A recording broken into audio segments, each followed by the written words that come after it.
tercatat sebagai mahasiswa PPG dalam jabatan Universitas Muhammadiyah jurusan PPKN. Hari ini, 13 Desember 2022, saya akan melaksanakan praktek mengajar dalam rangka uji kinerja di unit SMA Swasta Global Mandiri, Kabupaten Bogor, Provinsi Jawa Barat.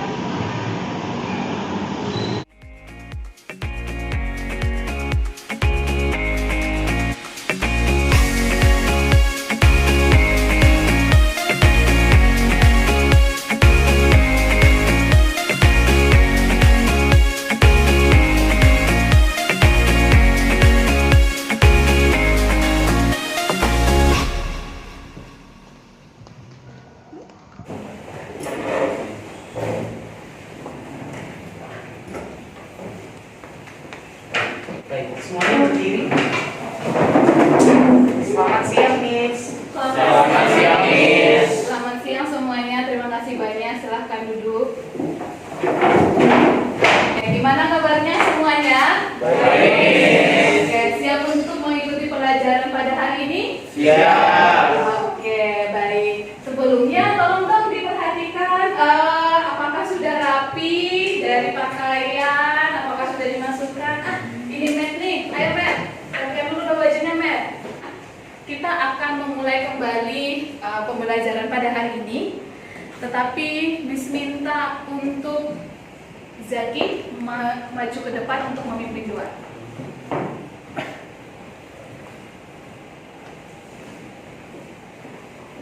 Teman-teman, sebelum kita berdoa, mari kita berdoa terlebih dahulu.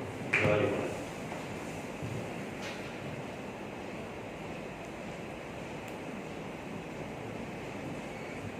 Berdoa selesai. Oke, thank you Zaki. Miss mau tanya dulu nih, sekretaris ada yang tidak hadir pada hari ini? Nggak ada, semuanya adalah hari. Terlebih dahulu bernyanyi salah satu lagu nasional yaitu Bangun Pemuda-Pemudi. Silahkan berdiri semuanya.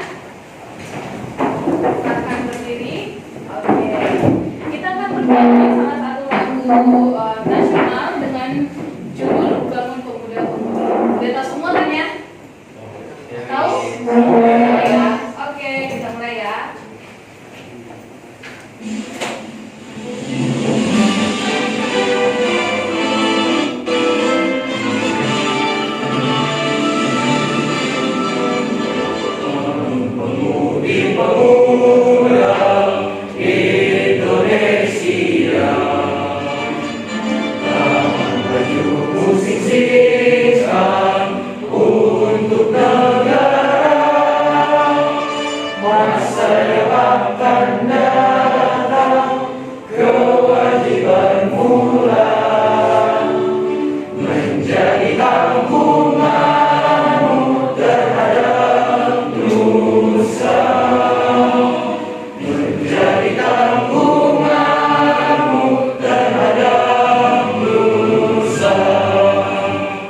Miss mau bertanya dulu nih, apakah ada yang masih mengingat guys, materi kita minggu lalu itu tentang apa ya? Sebelum kalian ujian kan kita pernah nih belajar materi. Nah, ada yang masih mengingat materi kita minggu lalu itu tentang apa ya?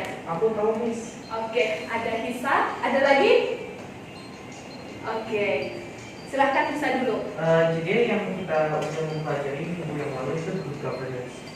Jadi good governance itu kayak suatu sistem yang mengatur hubungan antara komisaris ya, direksi, pemegangan saham dan pemangku kepentingan lainnya.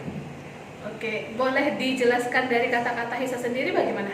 Jadi itu kayak lebih untuk mengatur kayak saham keuangan negara itu kayak misalnya ada yang meminjam salah satu dari menterinya, itu nanti mereka bakal mengatur cara apa dikasihnya apa. Sama juga untuk mereka berfungsi juga kayak untuk mencegah korupsi. Oke, ada lagi? Oke, silahkan Nak. Jadi yang kemarin aku ingat itu tentang ciri-ciri good governance. Jadi yang pertama tuh ada mampu memanfaatkan sumber daya secara efektif dan efisien sesuai kebutuhan masyarakat. Dan yang terakhir ada mampu memenuhi rasa keadilan dan kesetaraan masyarakat. Oke, mungkin ada dua Oh, Bobby masih ingat nggak kemarin itu lembaga-lembaga negara itu jenisnya apa aja ya, Bobby? Ada 3 Miss. Oh, ada 3 apa aja, Bobby? Legislatif, eksekutif, dan juga yudikatif. Oke, boleh sebutkan nggak legislatif itu termasuk kepada apa saja, eksekutif itu termasuk kepada apa saja, yudikatif itu termasuk kepada apa saja? Eksekutif ada presiden dan wakil presiden, yudikatif ada MA, MK, dan KY, dan juga legislatif ada DPR, MPR, DPD, dan DPRD, Miss. Oke, tepuk tangan dong buat semua.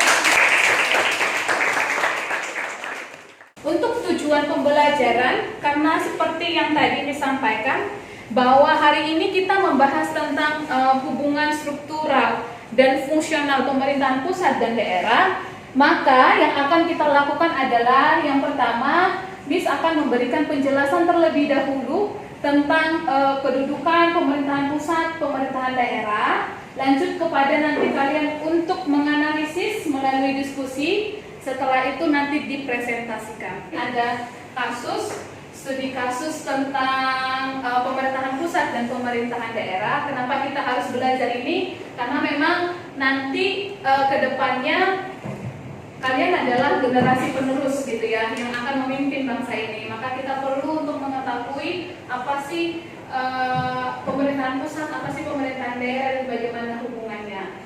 Nah, jadi kita lihat dulu berita tentang ini. Nanti ada 2 orang yang untuk menganalisis ya. Presiden Joko Widodo menginstruksikan seluruh menteri dan kepala daerah untuk mempermudah koordinasi antara pemerintah pusat dan pemerintah daerah.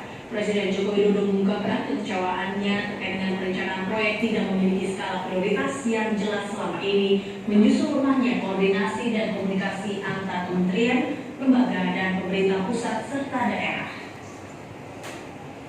Dalam sambutannya pada kesempatan pembukaan musyawarah perencanaan pembangunan nasional 2017, Presiden menilai lemahnya koordinasi pemerintah adalah salah satu penyebab lambatnya pembangunan.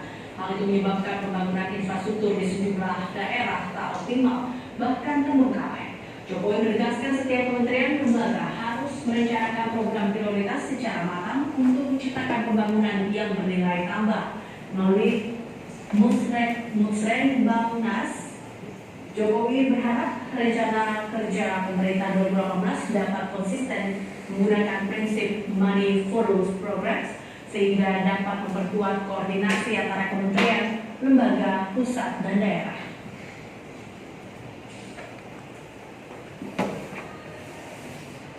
Ingatkan bahwa kita sudah bertahun-tahun anggaran kita tidak pernah fokus. Perencanaan kita tidak pernah fokus dan tidak memiliki prioritas yang jelas. Oleh sebab itu, saya ingatkan agar baik di kementerian, di lembaga, di provinsi, di kabupaten, di kota, berilah prioritas apa yang ingin dikerjakan. Dan jangan banyak-banyak yang namanya prioritas, yang namanya fokus. Di bawah 3 lebih baik, kalau enggak masih sulit lagi di bawah 5, 1, 2, 3 cukup. Masih pengen tambah 1, 2, 3, 4, 5 cukup. Jangan semuanya menjadi prioritas. Oke, sampai di sini ada yang bisa menjelaskan tadi video tentang permasalahan pemerintahan pusat dan daerah yang disampaikan oleh Presiden sendiri gitu ya, melalui liputan berita. Ada yang bisa menjelaskan? Oke, ada Kathleen. Silakan Kathleen. Jadi tadi itu tentang koordinasi pemerintah ya, katanya kurang optimal, terlalu lambat. Jadi tadi di pidato Pak Jokowi dia itu bilang bahwa perlunya ada skala prioritas biar cara kerja pemerintah lebih khusus. Oke, perlu adanya prioritas yang paling penting supaya bisa diselenggarakan dengan baik pemerintahan pusat dengan pemerintahan daerah. Ada satu orang lagi yang bisa menjelaskan? Oh iya, silakan tadi.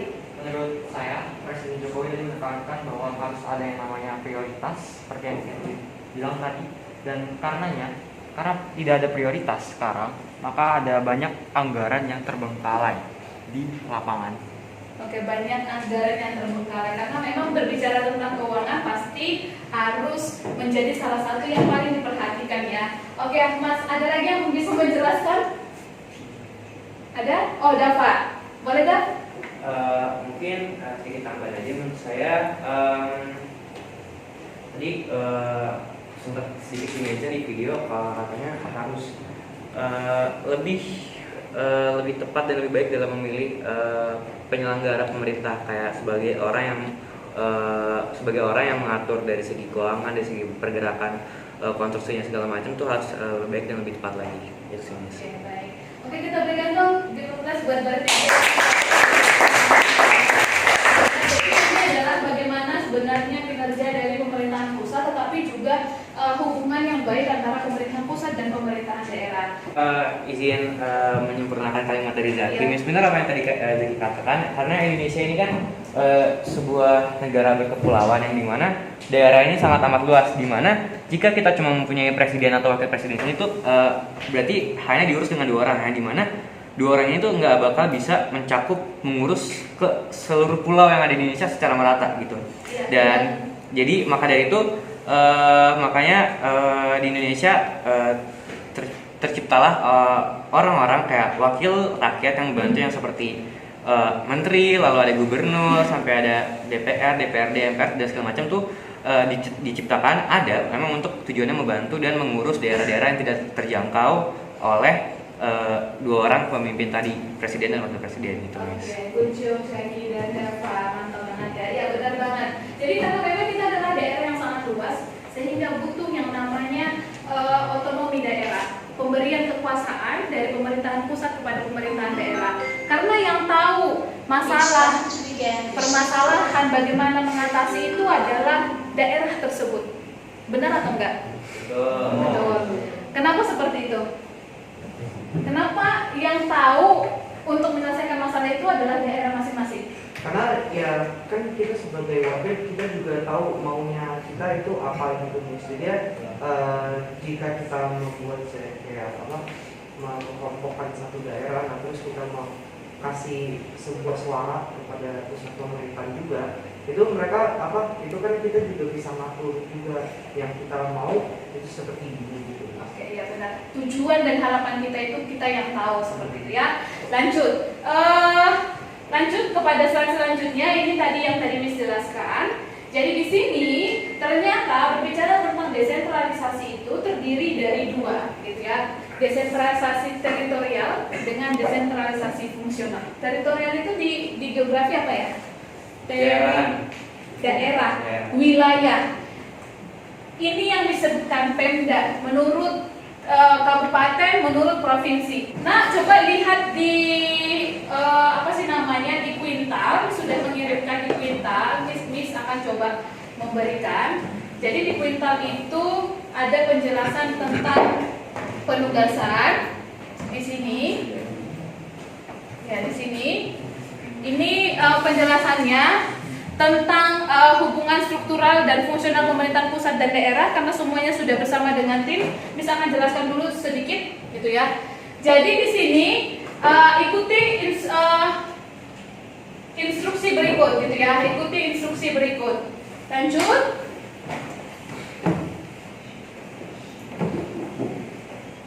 Ya, nah jadi di sini boleh dilihat topik permasalahannya yang kelompok ganjil. Siapa tadi kelompok ganjil? Oke, kelompoknya tadi kelompoknya Dava. Kelompok ganjil ini harus menjelaskan analisis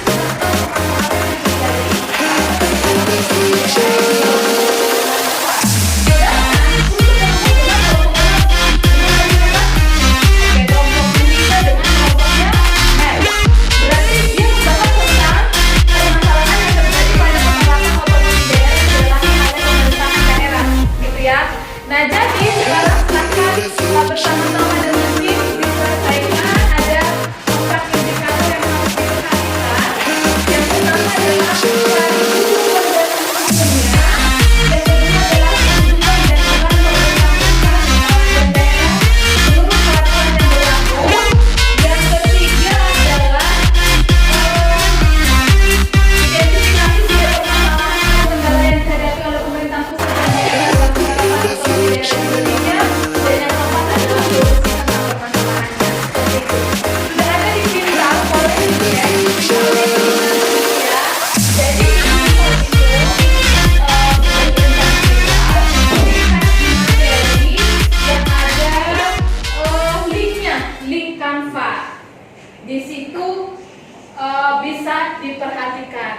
di sini ada yang mau bertanya? Tidak? Oke, baik, silahkan bergabung dengan timnya masing-masing untuk mengerjakan.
Silahkan kepada kelompok 1.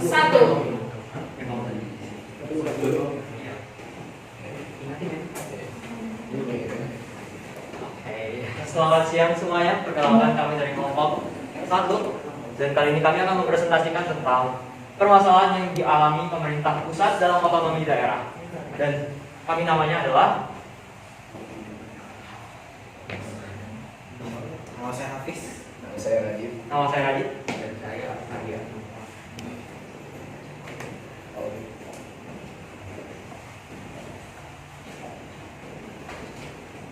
Landasan hukumnya adalah dalam Undang-Undang Nomor 3 Tahun 2014 Pasal 1 Ayat 6 yang mengatakan otonomi daerah adalah hak, wewenang dan kewajiban daerah otonom untuk mengatur dan mengurus sendiri urusan pemerintah dan kepentingan masyarakat setempat dalam sistem negara kesatuan Republik Indonesia.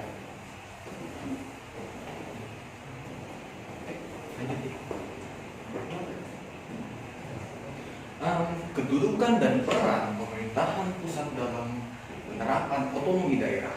Pertama, meningkatkan kesejahteraan rakyat. Kedua, memperhatikan pemerataan dan keadilan. Ketiga, menciptakan demokratisasi. Keempat, menghormati serta menghargai berbagai kearifan atau nilai-nilai lokal. Oke, sekarang 3 masalah yang dialami oleh pemerintah. Ini hanya contohnya doang ya. Yang pertama adalah penyalahgunaan wewenang dan dalam perizinan. Apa sih maksudnya? Ini ya ilustrasinya. Misalnya ada seorang pengusaha, dia itu pengen wilayah sini padahal itu tidak dibolehin sebenarnya oleh daerah itu. Tapi si gubernur dapetin jabatan tangan. Dan itu adalah penyalahgunaan. Dia seharusnya tidak boleh melakukan wewenang, tidak boleh menggunakan wewenang dia untuk melakukan hal tersebut. Yang kedua adalah benturan kepentingan. Si pemerintah pusat dia pengen melakukan suatu A, sedangkan pemerintah daerah dia pengen ini. Dan itu adalah namanya benturan kepentingan. Dan ini adalah menghambat dalam proses pemerintahan. Yang ketiga adalah rendahnya serapan anggaran daerah. Oke, apa sih rendahnya serapan daerah? Rendahnya serapan daerah adalah situasi di mana penyelenggara negara memiliki atau patut diduga memiliki kepentingan pribadi terhadap setiap pengguna wewenang sehingga dapat mempengaruhi kualitas keputusan dan atau ketindakannya. Ini contohnya seperti korupsi. Korupsi itu adalah hambatan untuk pemerintah daerah sendiri. Berikutnya. Oke, sini sekarang solusi. Meningkatkan ketertiban masyarakat hidup berdiri. Oke, sekian dari kami. Apakah ada pertanyaan? Oke, tepuk tangan dulu dong untuk kelompok 1. Ada yang mau bertanya? Oke, dari kelompoknya Matthew, siapa yang mau bertanya? Ya, Dava. Boleh silakan Dava. Mesti dengar ya. Oke. Jadi kan di sini kalian ngasih contoh 3 masalah kan. Ada penyalahgunaan wewenang dalam perizinan, terus kedua ada benturan kepentingan, terus yang ketiga ada rendahnya serapan anggaran daerah. Dan di sini kalian ngasih solusi cuma singkat banget ya, kayak peningkatan ketertiban masyarakat di berbagai kalangan itu. Aku coba pengen nanya lagi sih, coba dijelasin lebih detail cara dari ketiganya ini apa aja sih, kayak contoh solusi yang sebenarnya. Oke, peningkatan ketertiban masyarakat berbagai kalangan itu adalah solusi kita ya, yang mungkin cuma simpel banget Ya. tapi yang seperti itu sebenarnya termasuk seorang pemimpinnya sendiri, pemimpin Pemdanya sendiri. Kan pemimpin Pemda itu termasuk masyarakat sendiri dalam daerah tersebut, dan oleh karena itu pemerintah pusat harus melakukan ketertiban, harus dilakukan peningkatan ketertiban terhadap orang-orang tersebut, dan ini sudah mencakup semuanya. Semua permasalahan ini sudah dapat beres dengan satu solusi itu saja. Apakah ada pertanyaan lagi? Bagaimana? Sudah puas? Mana Bapak? Sudah puas. Oke, ada lagi yang mau bertanya? Cukup? Oke, Miss rasa cukup. Oke, thank you untuk kelompoknya lagi. Kelompok 2.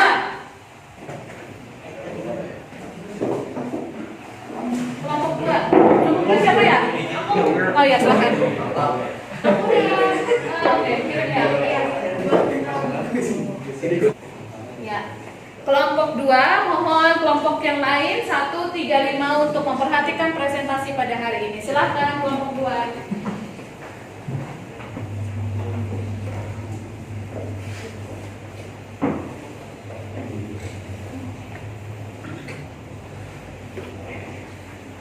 Selamat siang semuanya. Iya. Hari ini kami dari kelompok 2 akan mempresentasikan tentang masalah yang terjadi pada otonomi daerah. Nama saya Dinar. Nama saya Niki. Nama saya Mat. Saya Karin. Nama saya Adit. Ya, dan hari ini kami akan menjelaskan tentang masalah yang terjadi pada otonomi daerah. Apa itu otonomi daerah? Otonomi daerah adalah hak, wewenang, dan kewajiban daerah otonom untuk mengatur dan mengurus sendiri urusan pemerintah dan kepentingan masyarakat setempat sesuai dengan peraturan perundang-undangan.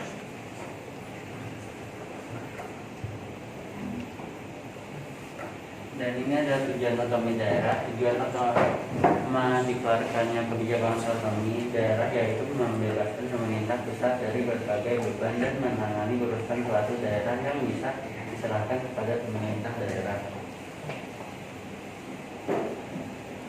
Landasan hukum. Dasar hukum dilaksanakan otonomi daerah adalah UUD 1945 pasal 18, 18A dan 18B.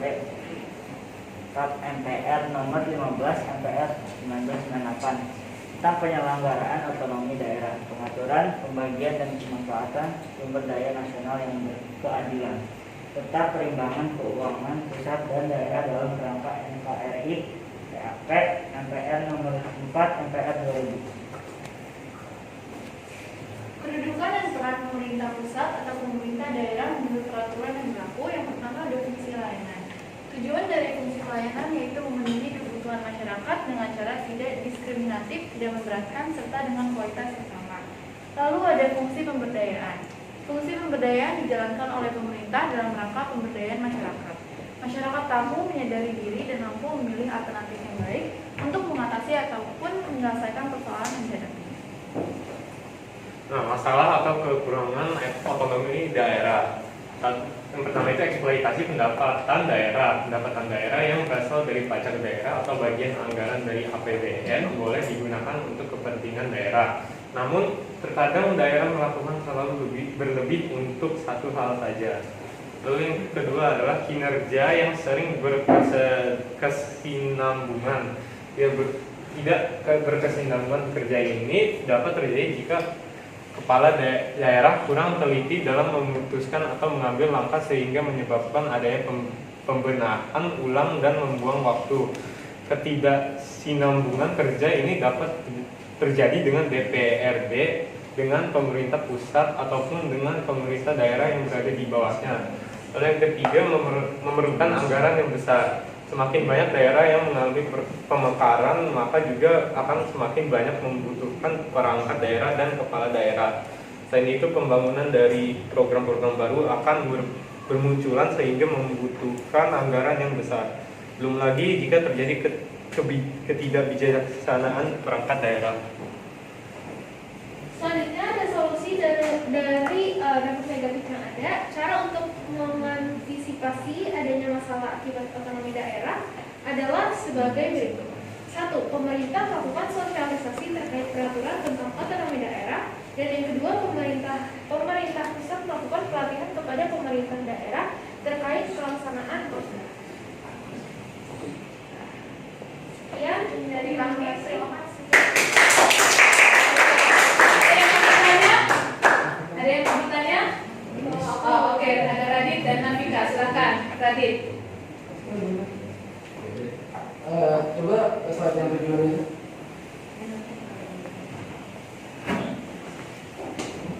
Oke, kan tujuannya kan ada ini kan. Nah selain ini ada ini nggak tujuannya? Sebenarnya masih banyak kan tujuannya, cuman nggak kita cantumkan di sini karena emang itu tujuan utamanya. Boleh sebut salah satunya? Tujuan yang lain ya biar kan kayak di sini kan kayak masih tahu adanya tujuan daerah otonomi daerah itu apa.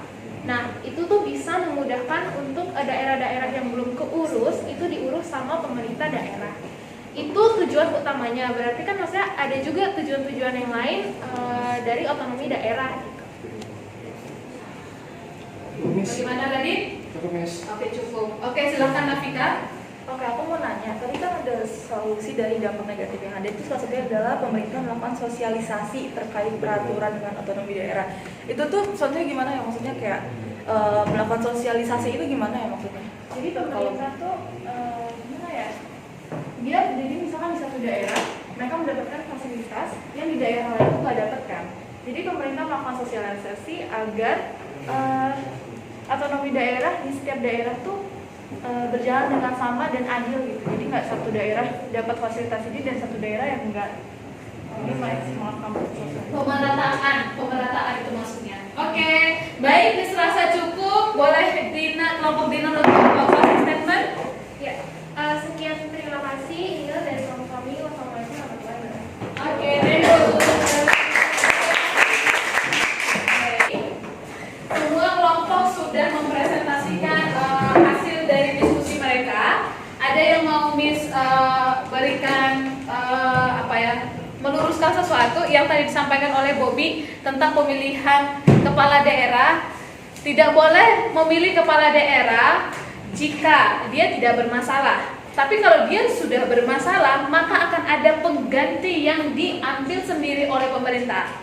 Setelah ada penggantinya, baru selesai masa jabatan, baru boleh pemilihan. Seperti itu ya. Harusnya dijelaskan lebih lanjut lagi tadi Bobby. Oke, lanjut. Sekarang kita akan memberikan kesimpulan tentang materi kita pada hari ini. Ada yang mau memberikan kesimpulan? Silahkan Zaki dengan Bobby. Zaki duluan, maju ke depan.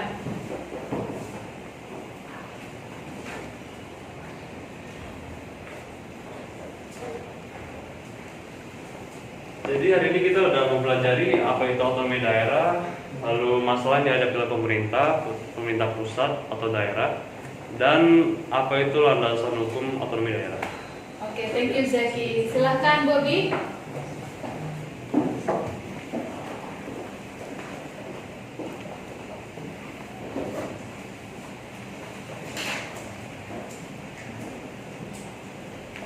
Jadi teman-teman, hari ini kita sudah mempelajari tentang otonomi daerah.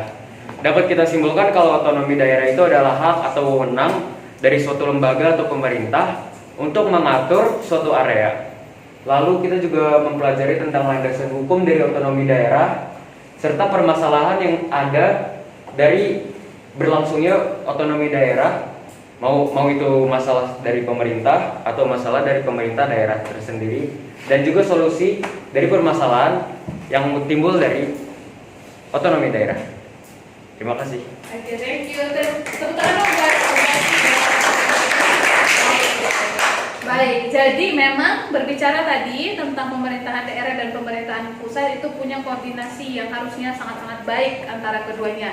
Karena berjalannya pemerintahan suatu negara berjalan dengan baik jika kedua ini saling berkoordinasi dengan baik tanpa tumpang tindih ataupun menyalahkan satu dengan yang lain, saling merangkul, saling mensupport gitu ya.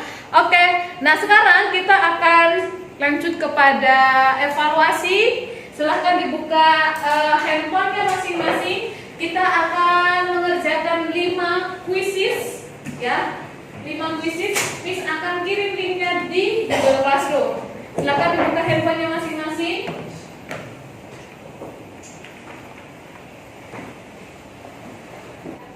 Belum ada yang join nih. Ini kodenya 904366.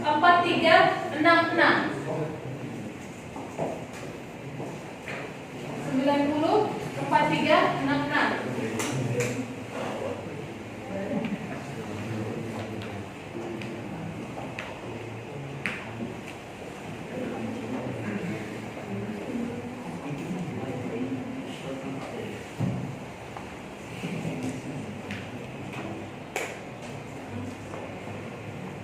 Udah ada yang bisa bergabung? Ya? Belum ada. Oh, oke. Oke, masih 2 orang. 3. Yo. Kodenya yang ini. 904366.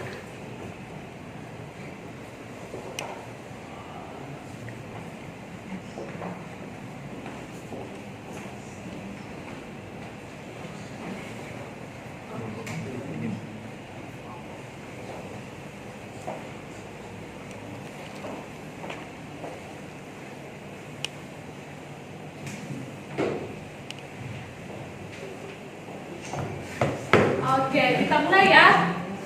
Kita mulai. Ada yang belum bergabung? Sudah semuanya? Sudah. Oke, kita mulai. Start.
semuanya berjalan dengan baik dan lancar. Nah, jadi semuanya good job, thank you semuanya ya.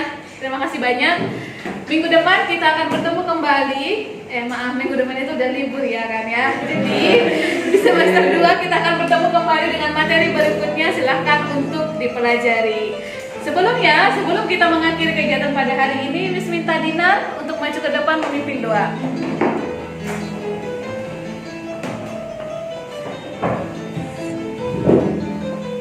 Alhamdulillah pembelajaran hari ini telah selesai. Alangkah baiknya kita menutup pembelajaran ini dengan doa terlebih dahulu. Berdoa dimulai menurut kepercayaannya masing-masing. Berdoa dimulai.